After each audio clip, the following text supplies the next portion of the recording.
Hello दोस्तों, स्वागत है आपका इस नई वीडियो में। लास्ट वीडियो जो हमने अपलोड करी थी उसमें हमने सीखा था कि मीडियन की कैलकुलेशन कैसे की जाती है। हमने वहाँ पर कुछ एग्जांपल्स लिए थे और with the help of those examples हमने सीखा था कि मीडियन कैसे कैलकुलेट किया जाता है। उस पर एक बच्चे का कमेंट आया जो कि आपको अभी स्क्रीन पर शो हो रहा होगा। ये गुजराती लैंग्वेज में है और क्योंकि मैं तो राजस्थान से हूँ तो थोड़ा सा मुझे समझने में कन्फ्यूजन है। मुझे जो समझ आया वो ये कि ये बच्चा जर्नल का भी उसी तरीके से एक वीडियो चाह रहा है जैसा हमने मीडियन का किया, यानी कुछ एग्जाम्पल्स कुछ क्वेश्चंस के साथ में जर्नल का सॉल्यूशन। तो आज की इस वीडियो में हम लोग इसी मुद्दे पर चर्चा करेंगे, ठीक है। हालांकि इस कमेंट का अगर कुछ और अर्थ निकलता हो तो आप लोग कमेंट में मुझे बता सकते हैं, ठीक है। तो बने रहिए मेरे साथ, बढ़ते हैं आगे। आइए शुरुआत करते हैं। देखिए, ये है जनरल का एक परफॉर्मा। इस तरह की जनरल बुक्स होती हैं। इसमें क्या क्या दिया हुआ है इसमें आपके सामने। इसमें यहाँ पेज नंबर दिया हुआ है, ये डेट का ऑप्शन होता है, यहाँ पर्टिकुलर होता है, ये फॉइल यानी यहाँ पे पेज नंबर ही लिखा जाता है लेकिन वो लेजर वाली बुक का लिखते हैं। फिर डेबिट और फिर क्रेडिट का कॉलम आपके सामने दिया हुआ है, ठीक है। इसमें पोस्टिंग की जाती है। सबसे पहले कोई भी ट्रांजैक्शन बिजनेस में होता है उसकी पोस्टिंग करी जाती है इस जर्नल में, है ना। बस वो ट्रांजैक्शन वो होना चाहिए जिसको हम मनी में मेजर कर सकते हैं। फॉर एन एग्ज़ाम्पल, अगर किसी की अपॉइंटमेंट की गई है बिज़नेस में तो उसकी हम रिकॉर्डिंग नहीं कर सकते हैं क्योंकि उसमें पैसा इन्वॉल्व नहीं है। लेकिन अगर किसी को फर्स्ट सैलरी दी है तो उसकी हम एंट्री करेंगे क्योंकि वहाँ पर मनी इंक्लूड हो गई है। ये लेजर का परफॉर्मा होता है। जर्नल एंट्री के बाद में वो चीज़ पोस्ट करी जाती है लेजर में। यहाँ पर जो ये JF है, यहाँ ये होता है जर्नल का पेज नंबर, है ना। मान लीजिए ये अकाउंट जो है वो उसकी जर्नल एंट्री करी थी हमने पेज नंबर 60 पर। तो जब लेजर में लिख रहे हैं तो हम यहाँ लिख देंगे पेज नंबर 60 ताकि हमें क्रॉस वेरीफाई रहेगा कि भाई ये जो एंट्री है, यहाँ जो अकाउंट आएगा उसकी एंट्री कौन से पेज नंबर पे की गई है, ठीक है। अब देखिए, जर्नल एंट्री हम लोग जब समझने जा रहे हैं तो हमें सबसे पहले जो ट्रेडिशनल मेथड है वो थोड़ा सा समझ लेना चाहिए। हालांकि ये वाली जो वीडियो है वो इस वाली स्लाइड के ऊपर आधारित नहीं है, है ना। तो लेकिन ये मेरा फ़र्ज़ है आपको बताना क्योंकि टेक्स्ट बुक में इसी आधार पे समझाया जाता है। तो अकाउंट्स की जब अपन बात करते हैं कि अकाउंट्स कितने तरह के होते हैं तो दो तरह के अकाउंट्स बोले जाते हैं। पहला पर्सनल अकाउंट और दूसरा इम्पर्सनल अकाउंट। इम्पर्सनल अपने आप में दो हिस्सों में बटा हुआ होता है, पहला रियल और नॉमिनल, ठीक है। इसको हमको ज़्यादा नहीं समझना है, ऊपर ऊपर से समझेंगे अभी। तो लेकिन कुल मिला के जब हम व्यवहारिक रूप में अकाउंट्स काम में लेते हैं तो हमारे तीन ही अकाउंट बनते हैं। पहला हो जाता है पर्सनल अकाउंट, दूसरा हो जाता है रियल और तीसरा हो जाता है नॉमिनल। पर्सनल किसी भी इंडिविजुअल इंसान से रिलेटेड अकाउंट हो गया, बैंक वगैरह का अकाउंट हो गया, ये सब आते हैं पर्सनल अकाउंट में, ठीक है। जैसे राम अकाउंट हो गया, श्याम अकाउंट हो गया, ठीक है, बैंक का HDFC बैंक अकाउंट हो गया। इस तरह की चीज़ें जो है वो पर्सनल अकाउंट में शामिल होती हैं। और पर्सनल अकाउंट में हमारे जो जनरल एंट्री करते हैं उसका क्या नियम होता है कि debit the receiver and credit the giver. ये चलता है नियम आपका पर्सनल अकाउंट से रिलेटेड। अब रियल अकाउंट क्या होते हैं? रियल अकाउंट की बात करें, जितनी भी हमारी एसेट्स होती हैं वो एसेट्स जो हैं हमारी उनको कंसीडर किया जाता है एज रियल अकाउंट, ठीक है। इसमें क्या आ जाती हैं हमारी टेंजिबल और इनटेंजिबल, ये सारी एसेट्स इसमें निकल कर आ जाती हैं। और इससे रिलेटेड नियम जनरल एंट्री का क्या चलता है वो समझ लेते हैं एक बार। इसमें लिखा है debit what comes in and credit what goes out, ठीक है। मैं फिर बता दूं, हम इसको याद रखकर एंट्री नहीं करेंगे, ये केवल हमें समझना है क्योंकि बुक्स में दिया जाता है ना। लेकिन एंट्री जो करेंगे उसका आधार अगली स्लाइड से चालू होगा। नॉमिनल अकाउंट जितने भी हमारे खर्चे या इनकम वाली चीज़ें हैं, एक्सपेंस और इनकम वाली जो चीज़ें हैं जो प्रॉफिट एंड लॉस अकाउंट से रिलेटेड होती हैं वो सब आती हैं नॉमिनल अकाउंट्स में। नॉमिनल अकाउंट का क्या नियम चलता है? इसका चलता है debit all losses and expenses, इन्हें तो डेबिट करो, और credit all incomes and gains. ठीक है, क्रेडिट और इनकम एंड गेम्स, ये नियम चलता है इन अकाउंट से रिलेटेड। ठीक है, आई होप आपको ये चीज़ थोड़ी सी क्लियर होगी। अब बढ़ते हैं आगे। अब देखिए, थोड़ा सा जर्नल एंट्री पे जाने से पहले इन चीज़ों को हमें समझना पड़ेगा, है ना। हालांकि आप लोगों को ये चीज़ों के अर्थ पता होंगे, लेकिन फिर भी एक बार इसको समझ लेते हैं। एसेट्स की जब बात करी जाती है तो एसेट्स को दो हिस्सों में क्लासीफाई किया जाता है। पहला हो जाता है करंट एसेट्स, और दूसरा जो करंट नहीं है वो हो जाती है नॉन करंट एसेट्स। ठीक है, इनको हम करंट और नॉन करंट किस आधार पे देखते हैं? हम देखते हैं 12 महीने का टाइम। ठीक है, 12 मंथ्स यानी 1 साल का टाइम देखते हैं। अगर कोई भी एसेट्स ऐसी है जो कि 1 साल के अंदर अंदर जिसका ऑपरेशन हो रहा है तो वो तो करंट एसेट्स हो जाएगी, और ऐसी एसेट जो कि 1 साल से ज़्यादा समय के लिए हमारे पास है, उसका ऑपरेशन जो है 1 साल से ज़्यादा समय के लिए हमारे पास होगा, वो नॉन करंट हो जाएगी। करंट एसेट्स का एग्जांपल क्या है? कैश। कैश हमारे पास आज आया है तो कल चला जाएगा, फिर परसों वापस आ जाएगा, इस तरह से कैश आता जाता रहता है। इसके अलावा बैंक में जो पैसा है उसका भी सेम ट्रीटमेंट होता है।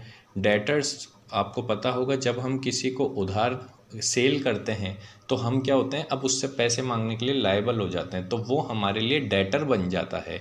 तो जिससे हम पैसा मांगते हैं वो हमारी एसेट है।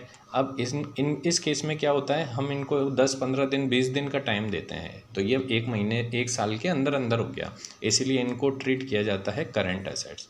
ठीक है, इसी तरीके से नॉन करंट एसेट्स क्या होंगी? हमारी जो भी फिक्स्ड एसेट्स हैं, जो भी हमारी फिक्स्ड एसेट्स हैं वो सारी की सारी नॉन करंट है ना। नॉन करंट का ही दूसरा नाम एक तरीके से फिक्स्ड एसेट्स अपन कह सकते हैं। अब फिक्स्ड एसेट्स की जब बात करी जाती है तो एक टेंजिबल आती है और एक आती है इनटेंजिबल। ठीक है, टेंजिबल मतलब जिसको अपन देख सकते हैं, छू सकते हैं, जैसे बिल्डिंग हो गई हमारी। बिल्डिंग हमारी एसेट है, लेकिन ये एक लंबे टाइम तक हमारे पास रहती है, 1 साल से ज़्यादा के लिए, इसीलिए इसको क्या बोलते हैं? नॉन करंट या फिक्स्ड एसेट्स। ठीक है, इस तरह फर्नीचर भी हो गया और कंप्यूटर वगैरह हो गए, ये सब हमारी फिक्स्ड एसेट्स हैं, नॉन करंट एसेट्स हैं, और उसमें भी टेंजिबल हैं। अब इनटेंजिबल जो हमें दिखेंगी नहीं लेकिन वो हैं, लंबे समय तक रहेगी, जैसे गुडविल। गुडविल किसी को दिखती थोड़ी ना है। इसी तरीके से पेटेंट, कॉपीराइट, ये सब चीज़ें वो हैं जो कि बिजनेस की एसेट्स हैं। कौन सी वाली? नॉन करंट एसेट्स यानी फिक्स्ड एसेट्स। और साथ में फिक्स्ड एसेट्स का कौन सा रूप है? ये इनटेंजिबल। ठीक है, अब एक्सपेंसेस की बात करते हैं। देखिए, एक्सपेंसेस दो तरह के होते हैं। पहला कैपिटल नेचर का, जिसको कहते हैं कैपिटल एक्सपेंसेस, और दूसरा रेवेन्यू नेचर का, जिसको कहते हैं रेवेन्यू एक्सपेंसेस। कैपिटल एक्सपेंसेस का मतलब क्या होता है? ऐसे खर्चे जो कि 1 साल से ज़्यादा समय के लिए किए गए हैं, है ना, जो 1 साल से ज़्यादा समय के लिए किए गए हैं, या फिर जिनका यूज़ हमने फिक्स्ड एसेट्स एक्वायर करने में किया है। दोनों तरीके से आप याद रख सकते हो। कैपिटल एक्सपेंसेस वो एक्सपेंस है जिसका मतलब जो एक्सपेंस इसलिए किए गए हैं ताकि उनका यूज़ 1 से ज़्यादा सालों तक आता रहे। और दूसरा इस तरीके से याद रख सकते हो कि कोई हमको फिक्स्ड एसेट्स का खरीदने के लिए कोई एक्सपेंस किया गया है तो वो हमारे लिए क्या है? Capital expense. जैसे हमने अगर बिल्डिंग खरीद ली है तो खर्चा हुआ, जी हाँ हुआ है, लेकिन ये खर्चा कैसा हुआ? Capital expenditure.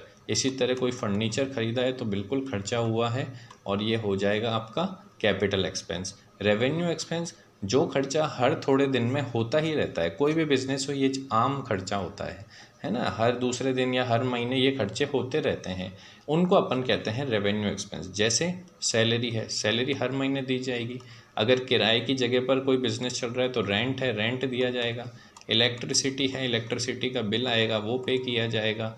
ठीक है, कोई चाय पानी वगैरह हैं उनके खर्चे होंगे, टी एट्सेट्रा। तो ये सब खर्चे वो हैं जो रेवेन्यू नेचर के होते हैं, और जो 1 से ज़्यादा सालों तक काम में ऐसे खर्चे होंगे वो सब हमारे कैपिटल एक्सपेंडिचर। अब बात करते हैं हम लाइबिलिटी की। जिस तरह एसेट को समझा था वैसे ही लाइबिलिटी को भी समझना है। लाइबिलिटी भी किस तरह की होती है? एक तो करंट लाइबिलिटी हो जाएगी आपकी, और जो करंट नहीं होगी वो कौन सी हो जाएगी? Non current.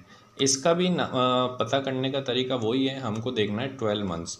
अगर कोई भी लाइबिलिटी 12 महीने से ज़्यादा के लिए हमारे पास होगी तो वो नॉन करंट लाइबिलिटी आ जाएगी, और 12 महीने से कम के लिए हमारे पास होगी तो वो करंट लाइबिलिटी हो जाएगी। For an example, bank overdraft का नाम आपने सुना होगा कि हमारे बैंक में थे 10,000 रुपये और हमने निकाल लिए हैं 12,000 रुपये, तो 2,000 रुपये क्या हुआ? बैंक ने हमको ज़्यादा दे दिया है, उसको अपन बैंक ओवरड्राफ्ट कहेंगे। तो अब वो 2,000 रुपये बैंक को हमको लौटाने होंगे, है ना, तो वो हमारे लिए बैंक ओवरड्राफ्ट नाम से कहलाता है। अब जो ये 2,000 लौटाने हैं ये हमें थोड़े ही दिन में लौटाने होंगे, ऐसा नहीं है कि अपन सालों बाद लौटाएंगे, ठीक है। तो ये क्या होता है, 12 महीने के अंदर अंदर का ट्रीटमेंट हो जाता है, इसीलिए बैंक ओवरड्राफ्ट को क्या कहा जाता है, करंट लाइबिलिटी। इसी तरह जैसे यहाँ डेटर था, यहाँ आ जाएगा क्रेडिटर, है ना। डेटर वो थे जिनको हमने माल बेचा था उधार में, और क्रेडिटर कौन होंगे, जिनसे हमने ख़रीदा है उधार में। अब हमने ख़रीदा है तो पेमेंट करना पड़ेगा हमें, उधार में ख़रीदा है तो आज नहीं तो कल पेमेंट करना पड़ेगा। ऐसा तो है नहीं कि हम सालों बाद पेमेंट करेंगे, इनको भी हमको कुछ दिनों में या 1 महीने के अंदर अंदर पेमेंट करना होता है। इसीलिए इनको किस कैटेगरी में रखा जाता है, करंट लायबिलिटी में। अब नॉन करंट क्या हो गया, मान लो हमने बिज़नेस में कोई हैवी मशीन ख़रीदने के लिए लोन लिया है बैंक से। अब बैंक से जब लोन लिया है तो बैंक से लोन लेने पर वो, अगर हमने इस तरह का भारी लोन लिया है तो वो 1 साल में नहीं चुकता है, वो 5, 6, 7, 8 सालों तक वो लोन चलता रहता है। तो वो वो किस कैटेगरी में आ जाएगा, नॉन करंट लायबिलिटी में आ जाएगा। क्यों, क्योंकि वो 1 साल से ज़्यादा तक हमारे बिजनेस में रहेगा। अब इसके अलावा इनकम हो गया या प्रॉफिट हो गया, है ना। इनकम समझ सकते हो, हमारे बिज़नेस की मेन इनकम जो होती है वो होती है सेल करने से। हमारा जो बिज़नेस जिस चीज़ को बेचता है उसको बेचने से हमारी जो इनकम होती है वो हमारी बिज़नेस की मेन इनकम होती है, जो सेल है। उसके अलावा भी कई इनकम होती हैं, जैसे हमने एफडी वगैरह कराया है तो उस पर इंटरेस्ट हमको मिल जाता है। हमने मान लो कुछ और तरीके से सर्विस दे दी, उस पे कमीशन बन गया, ठीक है, ये हमारी इनकम हो गई। हमने कोई बिल्डिंग बेच दी, उस पर 1 लाख की बिल्डिंग थी और हमने 1.5 लाख में बेच दी, तो उस पर हमको ऊपर प्रॉफिट हो गया। तो इनकम और प्रॉफिट इस तरीके से हमारे सामने आते हैं। और कैपिटल तो आपको पता ही है, जब बिज़नेस का ओनर बिज़नेस में पैसा फंड लगाता है, अपनी पूंजी लगाता है, तो उस पूंजी को अपन क्या कहते हैं, कैपिटल। कैपिटल का ट्रीटमेंट लायबिलिटी की तरह ही किया जाता है। समझ में आ गई बात। अब ये क्यों समझाया था और इस तरह क्यों लिखा है मैंने कि इन दोनों को एक तरफ लिखा है और इन तीनों को एक तरफ लिखा है, ठीक है, ये समझते हैं अपन अगली स्लाइड में। देखिए यहाँ ये वाली चीज़ आपको समझनी है, क्योंकि ये हमारे लिए काम आएगा किस में, हमारी जर्नल एंट्री में। एसेट्स और एक्सपेंसेस, इनको एक साइड में रखा है मैंने, इनको एक ट्रिक बना ली हमने AE, ठीक है। और लायबिलिटी, इनकम्स और कैपिटल, इनको एक साथ रख दिया और इनकी ट्रिक बना दी मैंने LIC, ठीक है। इसको अब कैसे याद रखना है, इसको कैसे याद रखेंगे हम लोग, समझते हैं। AE और LIC, ठीक है। AE में एसेट एक्सपेंस, LIC में लायबिलिटी, इनकम और कैपिटल। अब देखिए एसेट और एक्सपेंस ये जब भी इंक्रीज़ होंगे तो हम इनको करेंगे डेबिट, ठीक है। यानी ये जो 2 चीज़ें लिखी हैं ये जब भी इंक्रीज़ होंगी, बढ़ेंगी, तो हम उनको डेबिट करेंगे, और जब भी ये डिक्रीज़ होंगी यानी कम होंगी तो हम उसको क्रेडिट करेंगे। ट्रिक याद रख लीजिए, AE एसेट और एक्सपेंस दोनों जब इंक्रीज़ होंगे तो डेबिट, डिक्रीज़ होंगे तो क्रेडिट। इसी तरह यहाँ याद रख लेते हैं LIC यानी लायबिलिटी, इनकम के साथ ही प्रॉफिट को याद कर लीजिए, और C से कैपिटल। ये जब भी इंक्रीज़ होंगे तो ये क्या किए जाएंगे, ये किए जाएंगे क्रेडिट, और जब भी ये डिक्रीज़ होंगे तो इनको क्या किया जाएगा, डेबिट, ठीक है। उल्टा सिस्टम चल रहा है। ये दोनों जब बढ़ेंगे तो डेबिट, कम होंगे तो क्रेडिट, और ये तीनों जब बढ़ेंगे तो क्रेडिट करेंगे और जब कम होंगे तो डेबिट करेंगे। उल्टा सिस्टम चल रहा है ना, ये वाली चीज़ आपको याद रखनी है। आगे एक और चीज़ समझते हैं, हम वर्ड यूज़ में लेते हैं सेल और परचेज, है ना। अब देखिए सेल की जब हम बोलते हैं कि सेल है, तो सेल 2 चीज़ों की होती है। एक तो होती है सेल ऑफ गुड्स, और सेम उसी तरह होता है परचेज ऑफ गुड्स, ठीक है।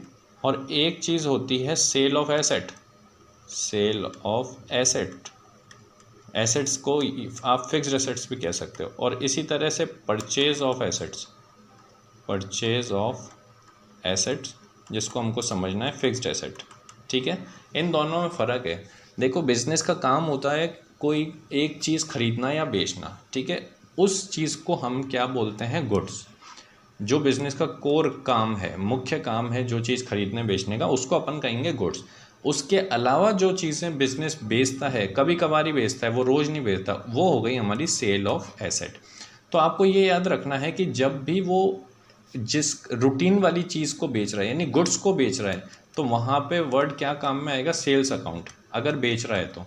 और अगर ख़रीद रहा है, परचेज़ कर रहा है, तो नाम आएगा परचेज़ अकाउंट।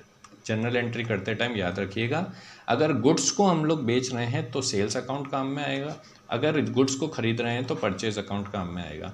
अगर गुड्स के अलावा कोई और एसेट को बेच रहे हैं तो फिर जो एसेट है ना उसका नाम आएगा एसेट अकाउंट। मान लीजिए बिल्डिंग बेच दी तो बिल्डिंग अकाउंट आएगा, फर्नीचर बेच दिया फर्नीचर अकाउंट आएगा। सेम अगर हमने परचेज़ किया कोई एसेट्स तो फिर एसेट का अकाउंट ही वहाँ पर लिखा जाएगा। समझ में आ गई बात। परचेज अकाउंट कब लिखना है, जब गुड्स परचेज किया जाएगा, और सेल्स अकाउंट कब लिखेंगे, जब गुड्स सेल किया जाएगा। इसके अलावा एसेट के केस में एसेट का नाम आएगा। ठीक है, अब देखिए ये एक एग्जांपल है जो मेनली हम लोग समझने वाले। आइए शुरू करते हैं इस क्वेश्चन से रिलेटेड जर्नल एंट्रीज। देखिए सबसे पहला ट्रांजैक्शन जो हमें दिया हुआ है वो क्या दिया हुआ है, कमेंस्ड बिजनेस विद कैश, यानी यहाँ क्या हुआ है, कैश से बिजनेस शुरू किया गया है। तो दो अकाउंट हमको ढूंढने हैं, पहला तो हो जाता है कैश अकाउंट क्योंकि कैश इन्वॉल्व है, और दूसरा बिजनेस शुरू किया है। अब बिजनेस शुरू किया है तो ये पैसा लाया कौन है, लाया है बिजनेस का ओनर। और जब भी बिजनेस के ओनर कोई पैसा लाता है तो हम उसके लिए वर्ड यूज़ में लेते हैं कैपिटल। ठीक है, अब तो दूसरी चीज़ आ गई कैपिटल। अब कैश जो है वो हमारी एसेट है, और हमने पिछली स्लाइड में नियम पढ़ा था कि एसेट अगर इंक्रीज़ होती हैं तो ये डेबिट की जाएंगी, और इस जगह कैपिटल भी इंक्रीज़ हो रही है, लेकिन कैपिटल हमारी किस कैटेगरी में आती है, LIC वाले में, और ये जो है इंक्रीज़ होंगे तो ये होंगे क्रेडिट। तो पहली जनरल एंट्री अपनी कैसे बनेगी, कैश अकाउंट को तो करेंगे हम लोग डेबिट, कैश अकाउंट को करेंगे डेबिट, और टू क्या हो जाएगा, capital account, to capital account. कितने रुपए से, 1,10,000 रुपये से, 1,10,000 रुपये। नीचे लिखेंगे हम लोग नरेशन।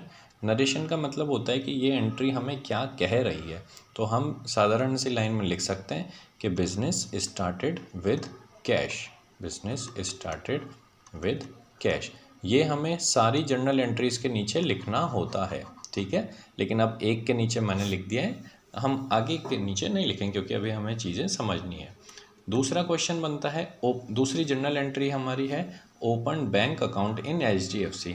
अब देखो बिजनेस से रिलेटेड ही है सारी इन्फॉर्मेशन, तो यहाँ क्या हुआ है, एक बैंक अकाउंट खोला गया है, तो एक चीज़ तो आएगी बैंक अकाउंट। अब बैंक खोला है 50,000 रुपये से, तो 50,000 रुपये डाले भी तो होंगे, तो यहाँ पे दूसरी चीज़ क्या इन्वॉल्व हुई, कैश, तो दूसरी चीज़ हो गई कैश अकाउंट। अब देखिए प्रैक्टिकली क्या हुआ होगा, फर्स्ट एंट्री में इसने बोला था कि 1,10,000 रुपये बिजनेस में आ गए, तो अब उसमें से 50,000 रुपये कैश निकाल कर बैंक में जमा करा दिए और एक बैंक अकाउंट खोल दिया। तो अब बैंक और कैश दोनों हमारी एसेट हैं। अगर बैंक में अकाउंट खोला तो ऑब्वियस सी बात है बैंक हमारा इंक्रीज़ होगा, तो एसेट इंक्रीज़ हो रही है तो वो हो जाएगी डेबिट, तो डेबिट में लिख दिया हमने बैंक अकाउंट डेबिट। और कैश हमारे पास से कम हो जाएगा क्योंकि कैश में से हम 50,000 रुपये निकाल लेंगे, तो कैश को अपन कर देंगे क्रेडिट, कितने रुपए से, 50,000 रुपये से। नीचे फिर से आप नरेशन दे दीजिएगा और इस एंट्री को कर देंगे क्लोज। थर्ड एंट्री की तरफ बढ़ते हैं, परचेस्ड फर्नीचर। ठीक है, अब यहाँ एक बात का ध्यान रखते हैं हम लोग कि भाई जैसे लिखा है परचेज और जैसे यहाँ लिखा हुआ है फर्नीचर, अब इसके आगे कुछ भी नहीं लिखा है कि कैश में है या फिर उधार में है, क्या है। तो इसको ऐसे याद रखना कि जब भी परचेज फर्नीचर या परचेज गुड्स हो और उसके साथ में कोई भी नाम वाम कुछ नहीं है तो हमें उसको कैश मानना है। अगर उसके साथ किसी का नाम आ जाता है और वो फिर मेंशन भी नहीं करता कैश है या क्रेडिट है, तो फिर हमको उसको उधार मानना है। अगर नाम आ जाए और फिर ये भी लिखा हुआ हो कि भाई कैश में, तो फिर कैश ही मानेंगे। आई होप ये वाला पॉइंट आपको क्लियर है। अगर खुद ने लिख दिया कि परचेज फर्नीचर फॉर कैश, तो वो कैश ही है। अगर केवल लिखा है परचेज फर्नीचर तो भी हम कैश में ही मानेंगे, लेकिन अगर लिखा हो परचेज फर्नीचर फ्रॉम एक्स, बस इतना सा लिखा है, तो फिर उसको क्रेडिट मानना पड़ेगा, उधार मानना पड़ेगा। लेकिन हाँ, अगर ऐसे लिख दे purchase furniture from x for cash, तो फिर वो कैश हो ही जाएगा, क्योंकि क्लियर वो बोल रहा है। तो इस क्वेश्चन में परचेज फर्नीचर केवल इतनी सी लाइन बोली जा रही है, तो हमको यही मानना पड़ेगा कि ये कैश में परचेज़ किया है। अब यहाँ पर अकाउंट कौन सा निकल के आएगा, तो देखिए परचेज़ हम तब लेते हैं जब गुड्स को बाय किया जाए, है ना। गुड्स और एसेट में थोड़ा सा डिफरेंस है, हालांकि गुड्स अपने आप में एसेट ही है, लेकिन हम जब गुड्स को बाय करते हैं तो वर्ड लिखते हैं परचेज़, और इसके अलावा कोई और फिक्स्ड एसेट्स बाय करते हैं जैसे फर्नीचर, बिल्डिंग वगैरह, तो फिर उस पर्टिकुलर एसेट का नाम आता है। तो यहाँ पर एक चीज़ तो निकल के आई फर्नीचर, और वो इंक्रीज़ हो रहा है, तो उसको करेंगे डेबिट, फर्नीचर अकाउंट डेबिट। बदले में क्या हो रहा है, कैश हमारे पास से जा रहा है, तो टू कैश अकाउंट हो जाएगा। 20,000 रुपीज़ दिए हुए हैं इसके, तो 20,000 नरेशन इसके नीचे आ जाएगी और एक लाइन पूरी तरीके से खिंच जाएगी। फिर दिया हुआ है अगली entry, bought goods for cash from Messrs Rupa trader. अब देखो यहाँ रूपा ट्रेडर का नाम आया है, लेकिन कैश भी लिखा हुआ है, तो फिर अब मैसर्स रूपा ट्रेडर का कोई रोल नहीं है। मान लीजिए अगर यहाँ कैश नहीं लिखा हुआ होता तो फिर हमको इसको उधार मानना पड़ता, ठीक है। अब गुड्स बाय किया है तो फिर टर्म क्या यूज़ में आएगी, परचेज, और परचेज होता है debit, purchase account debit. Cash में परचेज़ किया है तो कैश हमारे पास से गया है, तो टू हो जाएगा कैश अकाउंट। कितने रुपए से हुआ ये काम, 30,000 से, तो 30,000 यहाँ, 30,000 यहाँ। अब इसके यहाँ पर खींच देंगे लाइन नरेशन लिखकर।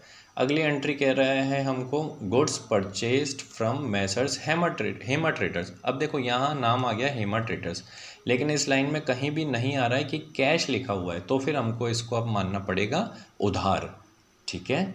तो गुड्स परचेज हुआ है, यानी कि टर्म जो आएगी वो परचेज ही आएगी, तो परचेज अकाउंट इसको तो कर देंगे डेबिट, और टू, अब कैश तो गया नहीं हमारे पास से, अब क्या हुआ है, हेमा ट्रेडर जो है वो आएगा यहाँ पर। क्यों आएगा, क्योंकि अब परचेज करने से क्या हुआ, हेमा ट्रेडर हम पर पैसे मांगने लग गया, तो हमारी लायबिलिटी इंक्रीज़ हो गई। और याद करिए लायबिलिटी इंक्रीज़ होती है तो क्रेडिट किया जाता है, तो मैसर्स हेमा ट्रेडर अकाउंट को अपन कर देंगे क्रेडिट। कितने रुपए से करेंगे, 42,000 रुपीज़ से। वापस से नीचे नरेशन लिख देंगे और इसको कर देंगे क्लोज। नरेशन बड़ी सिंपल सी लाइनों में लिखना होता है हमें।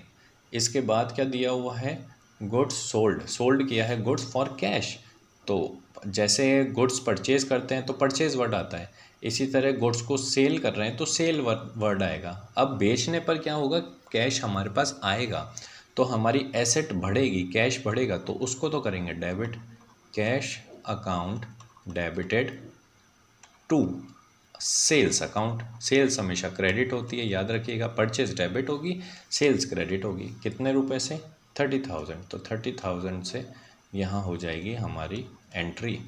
इसके नीचे फिर से नरेशन लिख दी जाएगी कि भाई कैश सेल्स ऑफ ₹30,000, इस तरह कुछ भी लिख सकते हैं नरेशन हम लोग, बस टेक्निकली गलत नहीं होनी चाहिए। अगली चीज़ जो दी है वो दिया हुआ है कि सोल्ड गुड्स ऑन क्रेडिट, खुद ने कह दिया कि उधार में माल बेचा है, किसको, मैसर्स गुप्ता ट्रेडर्स को। तो सेल की एंट्री क्या होती है, अगर कैश में होती तो कैश अकाउंट डेबिट होता, लेकिन अब मैसर्स गुप्ता ट्रेडर को हमने उधार में बेचा है, तो हम क्या हो गए, अब मैसर्स गुप्ता ट्रेडर से पैसे मांगने के लिए हो गए, तो गुप्ता ट्रेडर हमारी एक तरह से एसेट बन गया, क्योंकि हम उससे पैसा मांगते हैं, तो एसेट बढ़ी है तो उसको डेबिट करेंगे। मैसर्स गुप्ता ट्रेडर्स अकाउंट, ये तो हो गया डेबिट, और टू क्या हुआ है, हमने सेल्स करी है, टू सेल्स अकाउंट। कितने रुपए में हुआ है ये काम, 12,000 रुपये में, तो 12,000 रुपये यहाँ पे अपन लिख देंगे नरेशन और इसको कर देंगे क्लोज, ठीक है। कहाँ तक का काम हो गया, 12,000 तक का काम हो गया। अब चलते हैं अगले पेज पर। 12,000 रुपये तक का काम हमने कर लिया था, अब बारी आई रेंट पेड की। देखो रेंट पेड तो ऑब्वियस सी बात है, पैसे कैश दिया होगा हमने, तो एक अकाउंट तो आ गया कैश, और दूसरा अकाउंट क्या आएगा, रेंट खुद। अब रेंट क्या है, एक खर्चा है, यानी एक्सपेंस है, और हमको याद है AE ये इंक्रीज़ होते हैं तो डेबिट होते हैं, तो रेंट इंक्रीज़ हुआ है तो रेंट अकाउंट डेबिट हो जाएगा, रेंट अकाउंट डेबिट। बदले में क्या हुआ है, हमारे पास से कैश गया है, तो कैश जो है वो क्रेडिट हो जाएगा। कितने रुपए, 4,000 रुपये, तो 4,000 यहाँ आ जाएगा। नरेशन लिख दीजिएगा कि रेंट पेड बस ये लाइन खींच देंगे यहाँ पे हम पूरी। अब इसके बाद अगली क्या दिया हुआ है, पेड ट्रेड एक्सपेंसेस, ये भी खर्चा ही है, तो खर्चा हुआ है तो डेबिट कर दो खर्चे को, ट्रेड एक्सपेंसेस अकाउंट डेबिट, और बदले में क्या हुआ, कैश हमारे पास से गया तो टू कैश अकाउंट। कितने रुपए हुआ है ये, 1000 रुपये, तो 1000 ये, 1000 ये, इसके नीचे भी नरेशन लिख देंगे अपन, और ये लाइनिंग हो गई। फिर इसने बोला है received cash from Gupta traders, देखो ऊपर गुप्ता ट्रेडर को माल बेचा था ना उधार में, तो अब नीचे वो यहाँ पर कैश उससे रिसीव्ड कर रहे हैं, तो कैश हमारे पास इंक्रीज होगा, तो कैश अकाउंट तो हो गया डेबिट। और गुप्ता ट्रेडर जो हमारी एसेट थी पहले, वो अब कम हो जाएगी, कम क्या बिल्कुल ही ख़त्म हो जाएगी, क्योंकि 12,000 से ही उधार माल बेचा था हमने, और 12,000 ही वो हमको कैश दे रहा है, तो एसेट हमारी पूरी ख़त्म हो गई, तो डिक्रीज़ हो गई। तो ये मैसर्स गुप्ता ट्रेडर्स, इसको कर दिया हमने क्रेडिट, कितने रुपए से, 12,000, 12,000, 12,000, बस नरेशन लिख देना, और ये हो गई लाइन।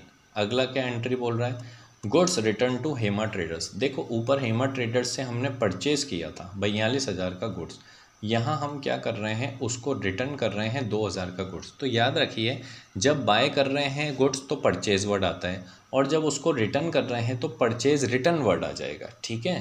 परचेज होता है डेबिट और परचेज रिटर्न होता है क्रेडिट, ठीक है।